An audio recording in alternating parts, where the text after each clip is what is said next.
I remember that day like it was just yesterday, even though I was only 6 years old. My name is Julie, and that day changed my life forever.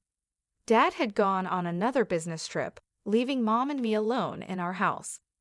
I was playing with my dolls in the living room when I heard the doorbell ring. Mom rushed to answer it, her face lighting up when she saw who was there. "Julie, honey, go to your room and play," she said, her voice shaking with excitement. I did as she asked, but curiosity got the better of me. I peeked around the corner and saw a tall man I didn't recognize. Mom was quickly packing clothes into a suitcase, moving faster than I had ever seen her move before. Mom zipped up her suitcase and headed for the door. I stepped out from where I was hiding, feeling confused and scared. "Mommy, where are you going?" I asked. "I have to go away for a while, sweetie," she said, not quite looking me in the eyes. "Be a good girl for Daddy, okay?" And just like that, she was gone. No hug, no kiss goodbye, just the sound of a car engine starting and fading away. I stood there, staring at the closed door, waiting for her to come back, but she didn't. The house felt bigger and emptier than ever before. As night came, I grew more scared. I tried to turn on the lights, but I was too short to reach the switches. The darkness seemed to close in around me, and I started to cry. "Mommy, Daddy," I called out over and over, but no one came. I don't know how many days passed. I was hungry and thirsty, and the dark felt alive with monsters waiting to get me. I cried until I had no tears left, then huddled in a corner, shaking with fear. Finally, I heard voices outside. Our neighbor, Mrs. Jeremy, was talking to someone. "I've been hearing a child crying for days," she said.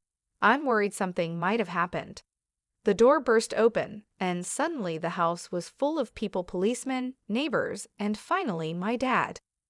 "Jen," he cried, scooping me up in his arms. "Oh God, Julie, I'm so sorry."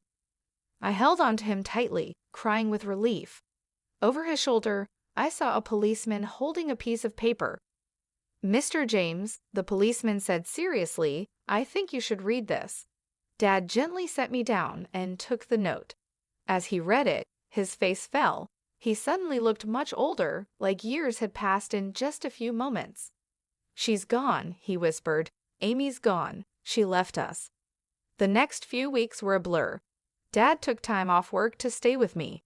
We had lots of visitors, relatives, friends, and a nice lady who Dad said was a child psychologist.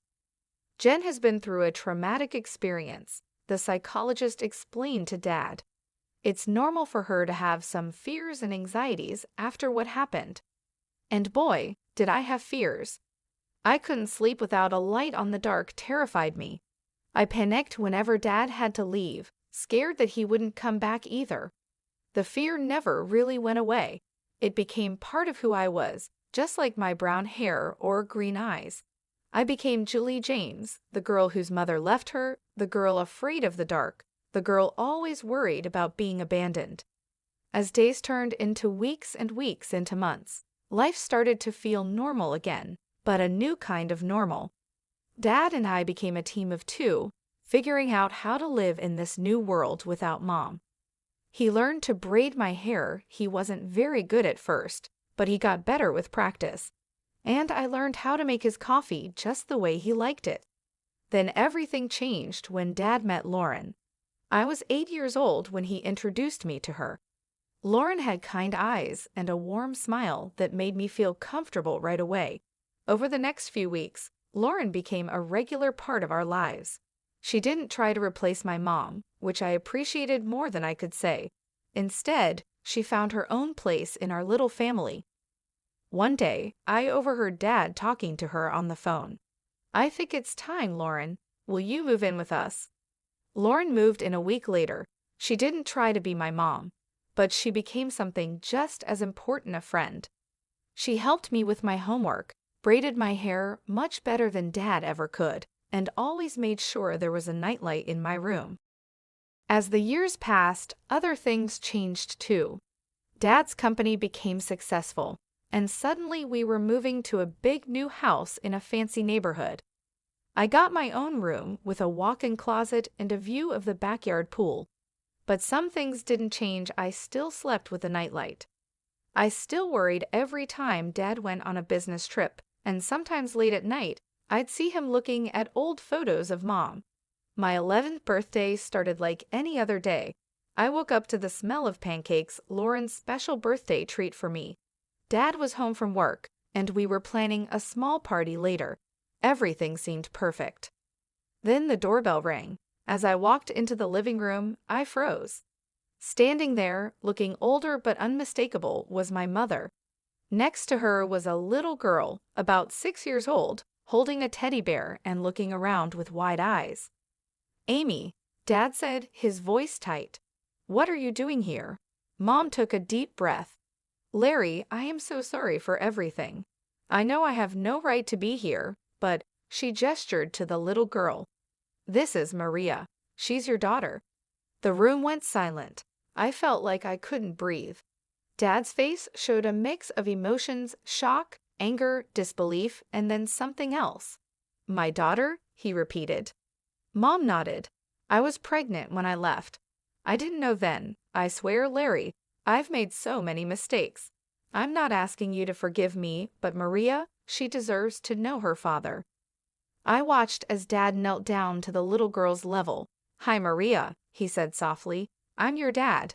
Maria looked up at him shyly. "Hi," she whispered. As Dad talked to Maria, I noticed Lauren standing in the doorway, her face pale. She turned and walked away quickly. I wanted to follow her, but I felt stuck, unable to move. The next few hours were a blur: lots of adult conversations I wasn't supposed to hear, raised voices, and tears. I hid in my room, hugging my knees to my chest, trying to make sense of it all. Later that evening, Dad came to talk to me. "Julie," he said, sitting on the edge of my bed, "I know this is a lot to take in. Your mom, she's made some big mistakes. But Maria, she's innocent in all this. She's your sister. I've decided to give your mom another chance, for Maria's sake." The next day, I watched from my window as Lauren packed her car. She looked up and saw me watching, with tears in her eyes. She waved goodbye. I waved back, feeling like a part of me was leaving with her. Mom and Maria moved in that same day. Maria took the guest room, and Mom took her old place in Dad's room. It felt wrong, like she was erasing the last 6 years as if they never happened. The years that followed were complicated. Mom was back, but it wasn't the happy family reunion I had hoped for. When I was younger, I might have dreamed about having a close relationship with my mom, but it never really happened. She adored Maria, giving her all the attention and love, but with me, there was always a distance, a feeling of awkwardness that never went away. Maria was just a kid. She didn't ask to be part of this complicated situation. I tried not to be resentful, but it was tough, especially when I saw how easily she fit into Mom and Dad's life in a way I never seemed to. By the time I turned 19, I was more than ready to leave for college. I decided to study zoology because animals were always easier for me to understand than people. They didn't judge, they didn't have complicated emotions, and they didn't come with messy family histories. They just were. The day I left for college was bittersweet. Dad hugged me tightly, his eyes misty. "I'm so proud of you, Julie," he said. "You're going to do great things." Mom gave me an awkward pat on the shoulder and said, "Good luck," but her smile didn't quite reach her eyes.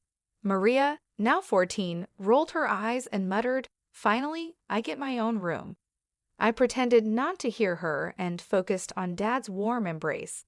College was a relief. For the first time, I was away from the tension at home and the constant reminder of my complicated family situation.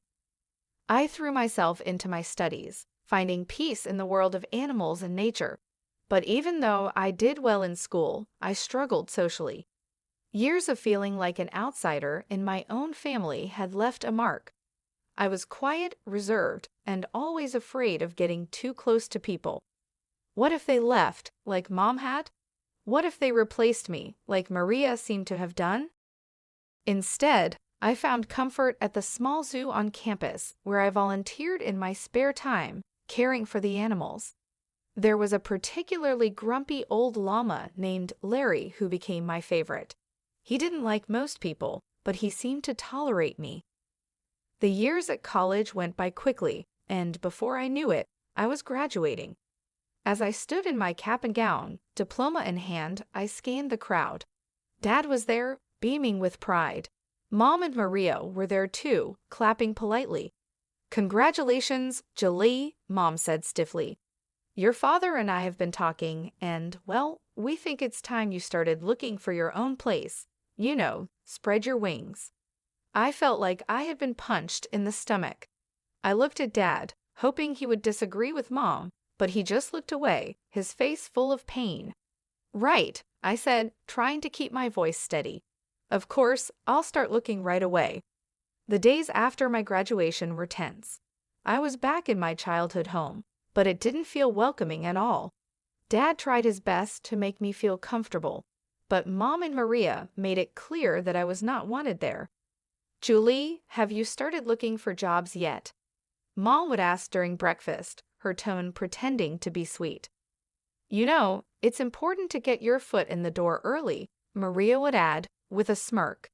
"Yeah, and maybe you could find your own place too. It's getting kind of cramped around here." Nights were the hardest. I still needed my nightlight to sleep, something Maria didn't miss. One evening, as I was getting ready for bed, she barged into my room. "Seriously?" she scoffed, pointing at my nightlight. "You're 23, and you still need that? No wonder you don't have any friends." I felt my cheeks burn with shame. "Leave me alone, Maria," I muttered, but she wasn't finished.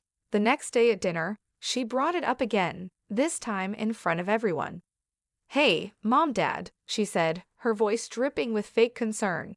"Don't you think Julie should see a therapist or something? I mean, she's an adult who's afraid of the dark and can't make friends. That's not normal, right?" Something inside me snapped. Years of bottled-up hurt and anger burst out. "You want to know why I'm like this, Maria?" I said, my voice shaking. "It's because when I was 6, my mother left me alone in a dark, empty house for days. Do you have any idea what that does to a child?" The table went silent. Dad stared down at his plate, his face full of guilt and pain. Mom's eyes widened in shock, and then quickly filled with tears. "How dare you?" she cried, her voice rising dramatically. "How can you be so cruel and vindictive? I've tried so hard to make amends, to be a family again, and this is how you repay me?" As Mom continued her tearful rant and Maria smirked triumphantly, I realized something: I couldn't live here anymore. This wasn't my home, and these people, they weren't my family, not really. From that day on, I threw myself into job hunting with new determination. Finally, a glimmer of hope, I had an interview scheduled at a small wildlife rehabilitation center. It wasn't glamorous, but it was a start. I left the house that morning feeling cautiously optimistic. But when I arrived, I found a hastily scribbled note on the door. "Interviews canceled due to unforeseen circumstances. We apologize for the inconvenience." Disappointed, I headed home earlier than expected. I unlocked the front door and heard voices coming from the living room, Mom and Maria deep in conversation. I was about to let them know I was home when I heard my name. If Julie wasn't around at all, Maria was saying, it's not fair that she gets any of Dad's money. She's not even really part of this family. "I know, sweetie," Mom replied in a calming voice, "but we have to be patient. Once she moves out, it'll be easier to convince your father to change his will. We just need to keep pushing her to leave." It felt like a bucket of ice water had been poured over me. They didn't just want me out of the house, they wanted me out of the family entirely, and they were after my inheritance too. I sat on my bed, my mind racing. What should I do? Should I tell Dad? But would he believe me over Mom and Maria? He had forgiven Mom for leaving us before, and he loved them both. Maybe he'd take their side. My first bit of luck came when I saw a job posting for the Oklahoma City Zoo. They needed a zoologist to help with their wildlife rehabilitation program. It wasn't a fancy job, but it was exactly what I had been trained for. I sent in my application right away, and to my surprise and happiness, I got called in for an interview. On the day of the interview, I stood in front of the zoo's main gate, taking deep breaths to calm my nerves. The interview went better than I could have imagined. The head zoologist, Dr. Frank, seemed impressed with my knowledge and passion. "You've got the job, Julie," she said with a warm smile. "Welcome to the team." I could have cried with relief. Finally, something was going right. Working at the zoo was everything I'd hoped for and more. I spent my days caring for injured wildlife, educating visitors about conservation, and even helping with research projects. In the evenings, I'd return to my tiny apartment, which I was able to rent with the money I saved. To combat the loneliness, I started joining online forums for animal lovers and people with similar interests. That's where I met Scott. Scott was from the same city, shared my love for animals, and had a great sense of humor that made me laugh even on my toughest days. We started chatting regularly, sharing stories about our day, and discussing everything from the latest conservation efforts to our favorite books. One day, Scott suggested we exchange photos. With trembling hands, I sent him a recent picture of me at the zoo. He replied with a photo of himself. He had kind eyes and a warm smile that made my heart skip a beat. But as much as I enjoyed our conversations, the idea of meeting in person or even admitting my growing feelings scared me. What if he rejected me once he got to know the real me? What if he left, just like Mom did? Around this time, I started talking with Hannah, a girl I met on a support forum for people with childhood trauma. She understood my fears in a way no one else had before. "You know what helps me," Hannah wrote one day. "I write emails to the people I can't talk to in real life. I pour out everything I'm feeling, all the things I wish I could say, but I don't send them. I just save them as drafts. It's really healing." Taking Hannah's advice, I started writing emails to Dad. In them, I told him everything: how I overheard Mom and Maria's conversation, how hurt I was that he didn't seem to notice me anymore, and how I felt like an outsider in my own family. I also started writing to Scott. In these emails, I allowed myself to be vulnerable in a way I couldn't be in our chats. "Scott," I wrote, "I think I'm falling for you, but I'm scared. I'm scared of letting anyone get close to me. I'm scared of being hurt again." These emails, too, remained unsent, my feelings safely tucked away in my drafts folder. Dad would call occasionally, his voice a mix of concern and confusion. "Julie, honey," he'd say, "why don't you come over for dinner this weekend? We miss you." Each time, I'd come up with an excuse. "Sorry, Dad, I've got a big project at work," or "I'm not feeling well this week, maybe next time." Then, one Thursday afternoon, I was at the mall picking up some essentials when I heard a familiar voice call my name. "Julie, is that you?" I turned around, and there she was, Lauren, my former stepmother. She looked older, but her kind eyes were just the same. Before I knew it, we were hugging, years of separation melting away in an instant. That's when I noticed a young boy standing beside her, looking up at us curiously. "This is my nephew Justin," Lauren explained, ruffling the boy's hair affectionately. "I'm raising him now," Lauren explained, her voice soft. "My sister passed away last year." Over coffee, Lauren filled me in on her life after she and Dad split up. She had been on her own until her sister's death left Justin in her care. After that, we started meeting regularly, sometimes just the two of us, sometimes with Justin. One day, Lauren called and urgently asked me to look after Justin for the evening. Justin arrived at my apartment, backpack in tow. As I prepared dinner in my tiny kitchen, I could hear him tapping away on my laptop in the living room. I told him he could play games if he finished his homework. When I came out of the kitchen with 2 plates of spaghetti, I found Justin looking guilty, his face pale. "Julie," he said, his voice trembling, "I did something bad. I was curious, and I saw these emails in your drafts folder, and I sent them. All of them. I'm so sorry." The world seemed to spin around me. Those emails, my private thoughts, my deepest feelings had been sent out into the world. To Dad, to Scott, I felt like I couldn't breathe. That night, after Justin left, I lay in bed, my mind racing. What would Dad think? And Scott, oh God, Scott. My phone pinged with a message notification. It was from Scott, but I couldn't bring myself to read it. What if he was disgusted by my feelings? What if he never wanted to speak to me again? I barely slept that night, tossing and turning, imagining all the worst-case scenarios. A few days later, my phone rang. It was Dad. "Julie," he said, his voice serious. "We need to talk. Can you meet me at the cafe near your old high school?" My heart pounded as I sat across from Dad in the small cafe. He looked tired, his face showing lines I hadn't noticed before. "I got your emails," he said quietly.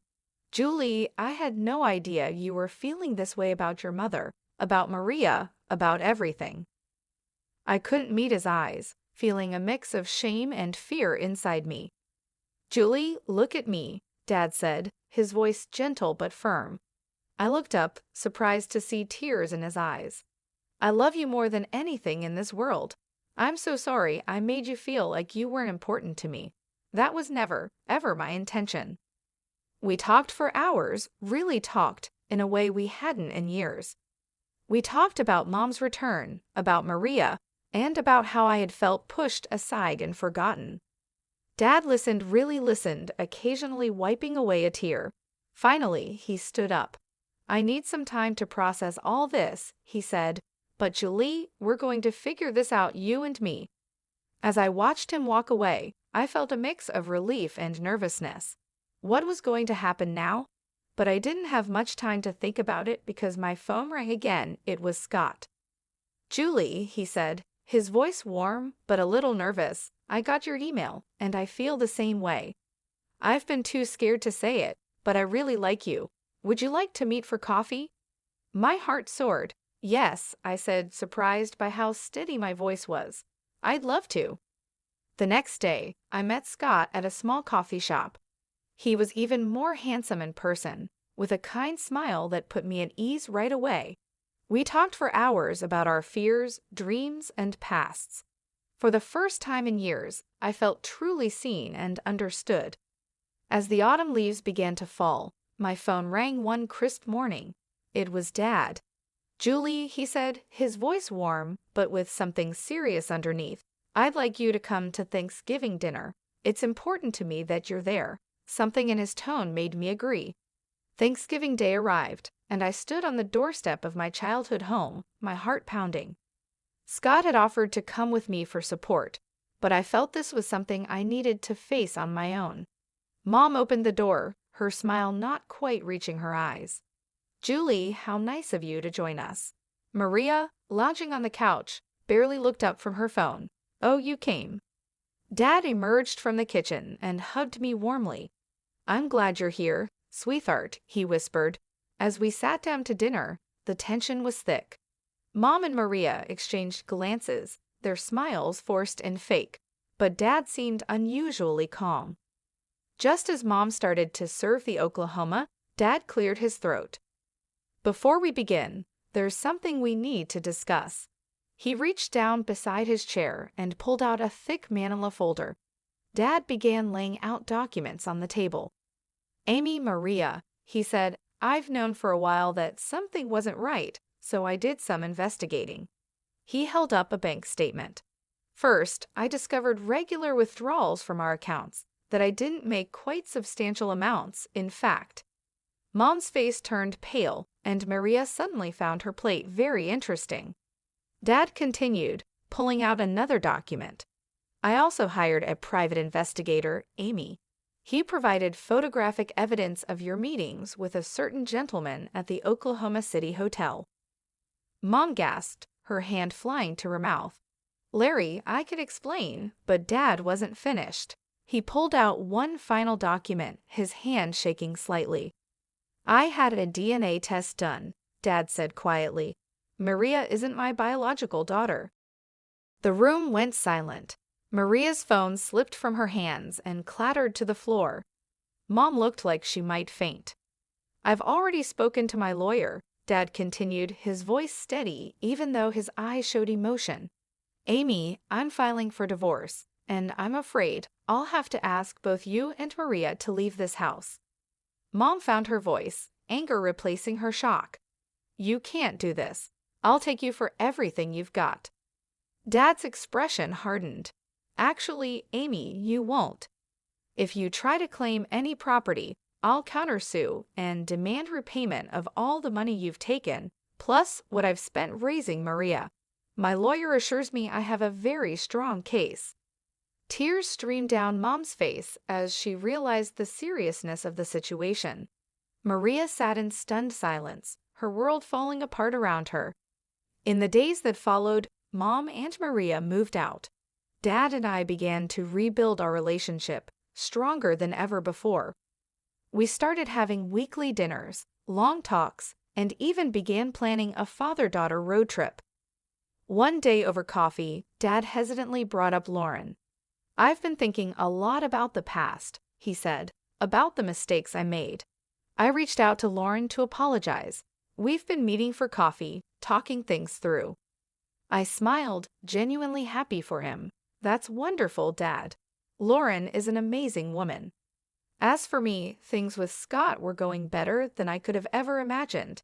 He was patient, kind, and understood my fears and insecurities. With his support, I was even starting to work through my issues in therapy.